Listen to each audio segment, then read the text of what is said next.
Tata. লিলিলিলি।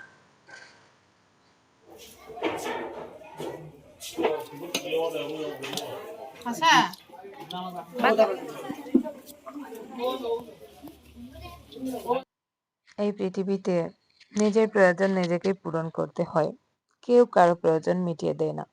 আর এটাই বাস্তবতা। জীবনে যতই কাছের মানুষই হোক না কেন, প্রত্যেকেই নিজের স্বার্থ আর প্রয়োজনে ব্যস্ত।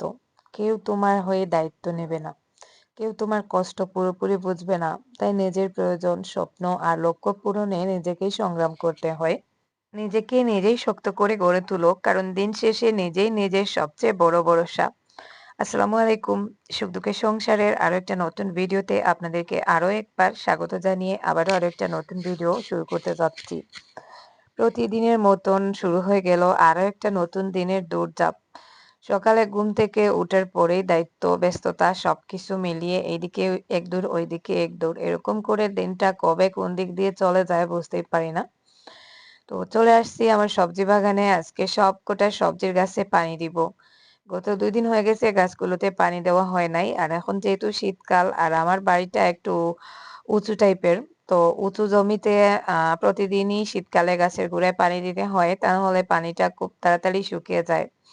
যেহেতু উঁচু জমির বা বালু মাটির আবার জল ধারণ ক্ষমতাটাও বেশি থাকে। তো যাই হোক, আমি পানি দেওয়া শুরু করছি। আজকে সবকটা গাছে পানি দিব। এখানে দেখুন আমার মূলার গাছগুলো মাশাআল্লাহ অনেকটা বড় হয়ে গেছে। তবে ঘনত্বটা বেশি হয়ে গেছে। আগামী ১-২ দিনের ভেতর এখান থেকে কিছুটা গাছ আমি উঠিয়ে ফেলবো।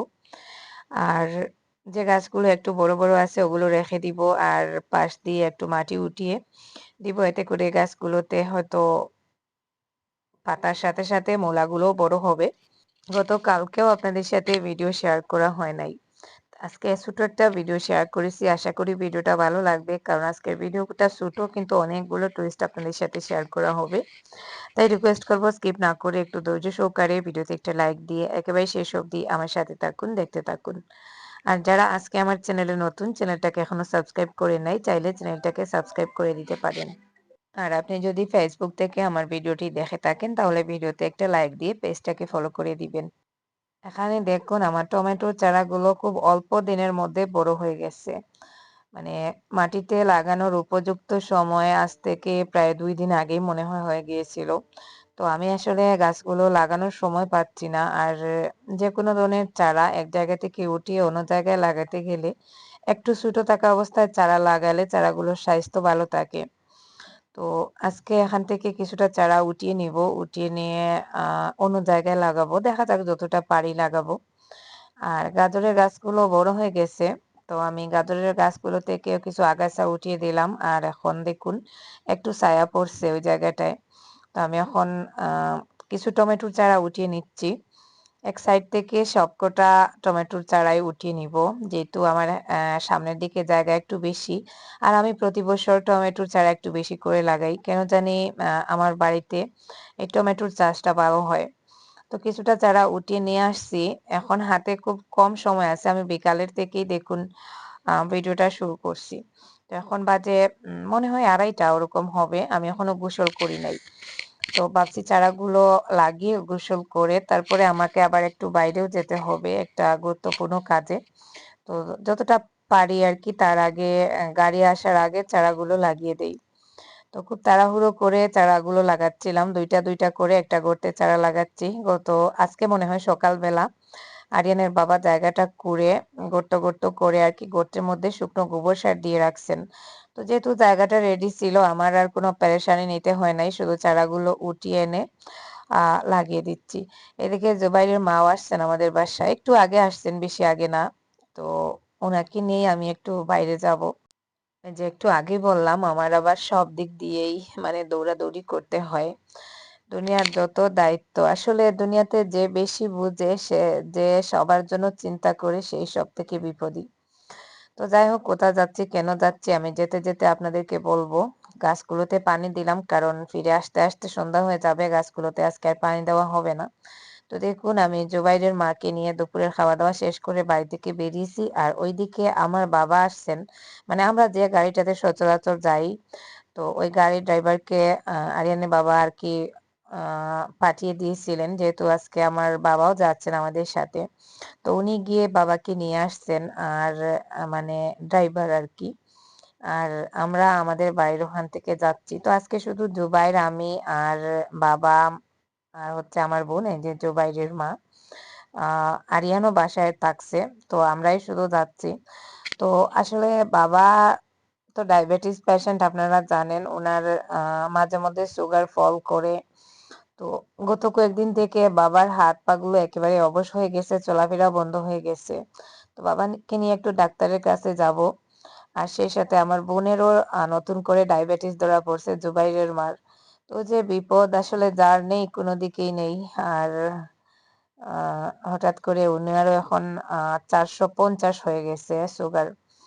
তো সুগারের লেভেলটা আর কি। তো উনিও ডাক্তার দেখাবেন, ওনাকেও তো নিয়ে যাওয়ার মতন কেউ নেই। উনার হাজবেন্ড তো আপনারা জানেন, উনি মানে সুস্থ হলেও পুরোপুরি সুস্থ না, কাজকর্ম এখনো তেমন একটা করতে পারেন না। তো জুবাইরই যাবে। আর মানে জুবাইর আসছে ওর মাকে নিয়ে, আমিও সাথে আসছি, আর বাবাকেও নিয়ে আর কি আমার আশা। আর আমরা বাবা মাকে তো নিয়ে আমি বেশিরভাগ সময় ডাক্তারের কাছে যাই, মানে উনারাও আমার সাথে যেতে স্বচ্ছন্দ বোধ করেন, যেহেতু আমি একটু স্পেশালি উনাদের সব দিকটা কেয়ার করি। তো যাই হোক, তারপরের দিন সকালবেলা, আজকে সকালবেলা দেখুন খুব কুয়াশা পড়ছে। আর আজকে একটু তাড়াহুড়ো করে ঘুম থেকে উঠে গেছি। দেখুন এখানে আমার একটা লাল জবার গাছ। তো খুব সুন্দর একটা জবা ফুল ফুটছে, আর জবা ফুলের পাপড়ির উপরে কুয়াশা পড়ছে, মানে ভালোই লাগছে। আর এদিকে দেখুন আরিয়ানের বাবা সকাল সকাল উঠে উনিও কাজে ব্যস্ত। গতকালকে আমি কিছু টমেটোর চারা লাগিয়েছিলাম, আর কিছুটা গর্ত ফাঁকা রয়ে গিয়েছিল, যেহেতু আমাদের গাড়ি চলে আসছিল, তাই আর আমি বাকি চারাগুলো লাগাতে পারি নাই। তো উনি এখন বাকি গর্তগুলোতে আর কি চারা লাগাচ্ছেন। তো দুইজন মিলেই আর কি গতকালকে আজকে মিলে টমেটোর চারা লাগিয়ে দিলাম। তো এখন আবার হালকা হালকা মিষ্টি মিষ্টি রোদও উঠে যাচ্ছে। আর একটু তাড়াহুড়ো করে সকালে রান্না বান্নাও করতে হবে। জুবাইরের মা গতকালকে আমাদের বাসায় থাকছেন, যেহেতু উনি আমার বোন, কিন্তু উনি আমাদের বাসায় তেমন একটা আসেন না, বা কারো বাসায়, বাবার বাসায় তেমন একটা যান না, যেহেতু ওনার বাড়িতে ছেলে মেয়ে আছে, বাড়িও অনেকটা দূরে। তো গতকালকে ডাক্তারের কাছ থেকে আসতে আসতে রাত হয়ে গেছে, উনি আমাদের বাসায় থাকছেন, ওখানেই নিয়ে আসছি। আর আজকে বিকালে আর কি আমার ভাইয়ের বাসায় যাবেন, ওখানে গিয়ে আরেকদিন থাকবেন। তো গতকালকে বাবাকে নিয়ে ডাক্তারের কাছ থেকে ফিরে আসার সময় বাবা অনেক বেশি অসুস্থ হয়ে পড়েছিলেন। কি বলবো, আমি আপনাদেরকে বলছি কি একটা অবস্থা হয়েছিল। তো ফিরে আসার পরে অর্ধেক রাস্তা আসার পরে বাবা বলছেন আমাকে শুয়াও। তো আমরা গাড়ি থেকে নেমে গাড়ির সিটটা লম্বা করে বাবাকে শুইয়ে রাখছি, আর উনি মরার মতন পড়েছিলেন। তো পাশে হসপিটাল ছিল, আমি বারবার বলছিলাম যে হসপিটালে নিয়ে অ্যাডমিট করে দেই। তো তারপরে আসলে আমাদের ড্রাইভার, যেহেতু আমাদের সাথে জুবাইর ছাড়া অন্য কোনো পুরুষ মানুষও ছিলেন না, তো আমি একটু টেনশনে পড়ে গিয়েছিলাম, এমনকি আমি কান্নাও করে দিছি। তো আমাদের ড্রাইভার মানে একটু বিচক্ষণ। তো উনি বলছিলেন যে উনার আসলে এই যে গাড়ির গ্লাস বন্ধ থাকায় আহ একটু গ্যাসের সমস্যা হচ্ছে, আর উনার তো আবার প্রেসার, তো বাড়িতে গেলে একটু ঘুমিয়ে গেলে ঠিক হয়ে যাবে। তো যাই হোক, কোনোমতে ওনাকে যা অবস্থায় আর কি নিয়ে আসছি, আমি ভাবছিলাম ওই হয়তো বাবাকে চিরদিনের জন্য হারিয়ে ফেললাম, মানে এইরকম একটা আর কি অনুভূতি হয়েছিল আমার। তো গতকালকের ওই সিচুয়েশনটা আমি এখনো ভুলতে পারতেছি না। আমরা দুই বোন আর সাথে জুবাইর। তো জুবাইরকে আমি দৌড়ে দিছি যে যা একটা অ্যাম্বুলেন্স নিয়ে আয়, কারণ অল্টো গাড়িতে তো আবার ওরকম শোয়ানোর ব্যবস্থা থাকে না। তারপরেও আমরা নেমে মানে উনাকে কোনোমতে শুইয়ে তারপর জুবাইর অন্য একটা গাড়িতে আসছে, আর আমরা দুই বোন মিলে বাবাকে বাড়িতে পৌঁছে দিয়ে আসছি। তো যাই হোক, বাবা এখন একটু ভালো আছেন। আর এদিকে দেখুন আমি আজকে সকালে শিম কাটতেছি। বাজারে এখন বেশি ভালো একটা শিম পাওয়া যায় না, দেশি শিমগুলো আর কি এখনো বের হয় নাই। তো ওই যে চালান দেওয়া যেগুলো, ওগুলো বেরিয়েছে। তো গতকালকে জুবাইর শিম আনছিল। তো আমি এখন মুরগির মাংস দিয়ে আর কি শিমটা একসাথে করে ভুনা করব। শিমগুলো একটু কচি ছিল, কেটে এদিকে মুরগির মাংসটা কষিয়ে শিমগুলো দিয়ে দিচ্ছি। এই বছরের প্রথম মুরগির মাংস দিয়ে শিম ভুনা করতেছি। মাংস মানে এমনিতে খেতে খেতে অনেক সময় অরুচি চলে আসে, তো একটু সবজি দিয়ে ভুনা করলে ভালো লাগে, তাই আজকে ভাবলাম সবজি দিয়েই ভুনা করি। একটু সবজি সবজি ভাব থাকবে, মানে খেতেও বিরক্ত লাগবে না, ভালোই লাগবে। তো তো আমাদের এখানে আজকে ছোটখাটো একটা প্রোগ্রাম আছে। তো দেখুন যার জন্য গতকালকে আরিয়ানের বাবা আমাদের সাথে যেতে পারেন নাই। উনি মার্কেটে গিয়েছিলেন বাজার করার জন্য। আমাদের স্কুলে আরকি স্টুডেন্টদের পক্ষ থেকে একটা প্রোগ্রামের আয়োজন করা হয়েছে। তো এই যে ২ টা মোরগ দেখতে পাচ্ছেন। ওর হাতে আরো ৩ টা মানে সর্বমোট ৬ টা মোরগ না ৭ টা মোরগ মনে হয় কিনে আনা হয়েছিল। ৬ টা দেশি মোরগ আর একটা হচ্ছে ব্রয়লার মোরগ। তো মোরগগুলো এখন জবাই করা হবে। দেখুন সুন্দর, সুন্দর মোরগগুলো আরকি আমার দেখে মায়া হচ্ছে। তো যাই হোক মোরগগুলো কাটাও হয়ে গেছে। ওরা একটা, একটা করে পরিষ্কার করে এনে দিচ্ছে। আর আমি এখন বাকি যতটা পরিষ্কার করার প্রয়োজন হয় করে মোরগগুলো কাটবো। আর আমি তো আবার বসে একটানা অনেকক্ষণ কাজও করতে পারি না। তো আমাদের স্কুলে যেহেতু ক্লাস 10 এর বাচ্চারা আরকি প্রতি বছর এরকম করে সিনিয়র স্টুডেন্ট যারা তারা তো এক্সাম দিয়ে দেখা যায় চলে যায়। তো যাওয়ার আগে স্কুলে একটা প্রোগ্রাম করে টিচারদেরকে নিয়ে আর স্টুডেন্টদেরকে নিয়ে ওরাও চাঁদা তুলে প্রোগ্রাম করে। তো যারা, যারা চাঁদা দেয় আরকি তারা এই প্রোগ্রামে থাকে। যে স্টুডেন্টরা চাঁদা দেয় তারা এই প্রোগ্রামে থাকে। তো আজকে মনে হয় ৫০-৬০ জনের আরকি রান্নাবান্নার আয়োজন চলতেছে দেখুন। তো আমাদের আজকের আয়োজনে ছিল পোলাও। পোলাওটা আমি করছিলাম। আর আমাদেরই একজন স্টুডেন্ট প্লাস টিচার মানে আমি যখন স্কুলে পড়াতাম তখন ও আমাদেরই স্টুডেন্ট ছিল। তারপরে ও হচ্ছে এখন বর্তমানে আমাদের স্কুলের টিচার। তো ও আর আমি ২ জন মিলে পোলাওটা রান্না করলাম। আর এখানে আরো ডিম আনা হয়েছে। ডিমগুলো এখন ভাজি করব, ভাজি করে ভুনা করব। আমি যেখানেই যাই, বিয়েবাড়িতে যাই আর যেখানে যাই রান্না-বান্নার দায়িত্বটা একটু বেশি করে আমার উপর পড়ে যায়। আমি না চাইলেও আসলে পড়ে যায়, করার কিছু নেই। তো স্কুলে যেদিন থেকে প্রোগ্রাম শুরু হয়েছিল মানে বাচ্চারা বলছে যে, "আপনি করবেন, আপনি করবেন।" মানে রান্না-বান্নার দায়িত্বটা পড়ে আমার উপর বিশেষ করে। আর আমি যেহেতু একটু দায়িত্ব নিয়ে কাজ করতে পছন্দ করি, তাই কাজ তো কম বেশি সবাই করি আমরা। তারপরে অনেকে আছেন যেটা দায়িত্ব নিয়ে কাজ করেন। তো আমি আবার ওই দায়িত্ব নিয়ে কাজ করা পছন্দ করি। হেলামেলা কাজগুলো আমার ভালো লাগে না। যেটা করব সব দিক দিকে নজর রাখবো। একেবারে নিজ দায়িত্বে কাজ করব।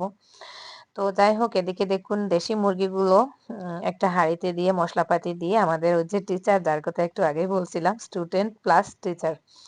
তো ও হচ্ছে মাংসটা আরকি মসলা দিয়ে ভালো করে ম্যারিনেট করবে আর তারপরে রান্নাটা বসানো হবে। একদিকে দেশি মুরগ খায় না এরকমও কয়েকটা স্টুডেন্ট আছে।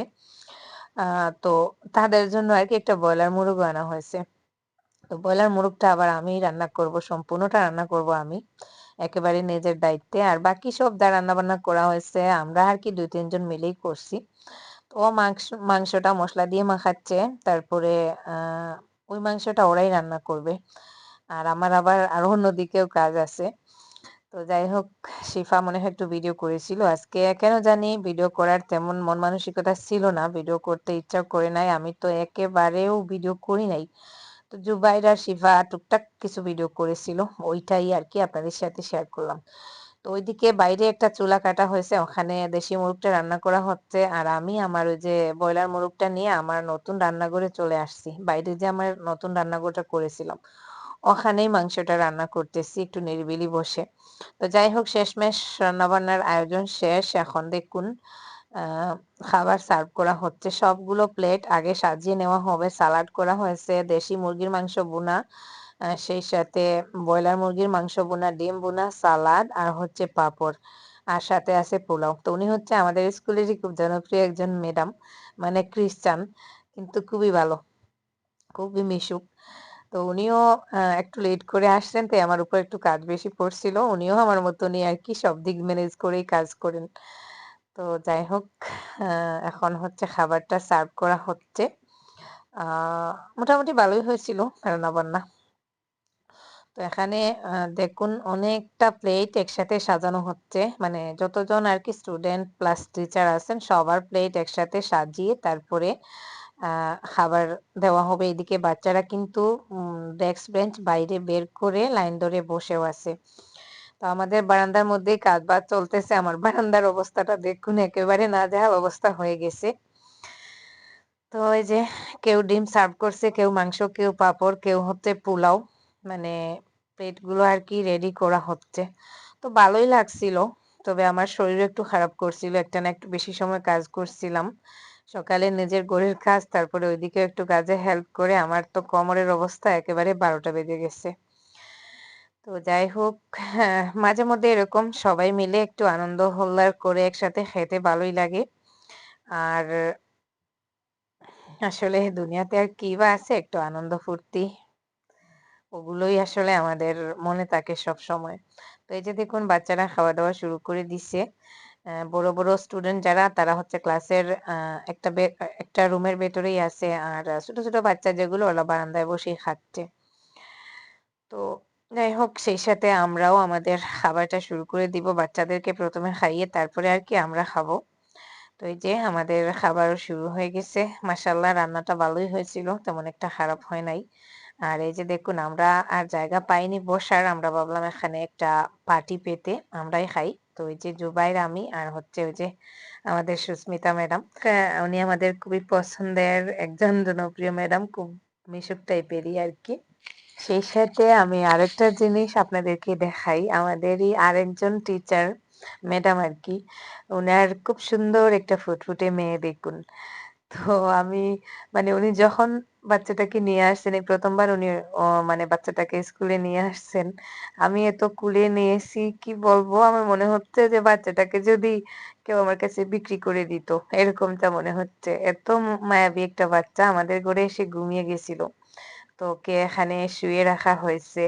আর আমি কিন্তু বারবার এসে ওকে দেখছিলাম। এত ভালো লাগছিল। কেন জানি এই ছোট, ছোট বাচ্চা মেয়েগুলো দেখলে আমার এত ভালো লাগে। হয়তো আমার মেয়ে নেই যার কারণে এই ফিলিংস টা আসে। আর শিফাও আমার মতন বাচ্চাদেরকে পছন্দ করে। তো ও বারবার ওর ম্যাডামকে বলছিল, "ম্যাডাম ওকে আমাদেরকে দিয়ে দাও।" তো ম্যাডামও হেসে, হেসে বলছিলেন যে, "নিয়ে নাও সমস্যা নেই।" তো দেখুন শিফা বাচ্চাটাকে নিয়ে কতটা আদর করতেছে। তো যাই হোক, সবাইকে অনেক, অনেক ভালোবাসা জানিয়ে আজকের মতো এই পর্যন্ত। আল্লাহ হাফিজ। আসসালামু আলাইকুম।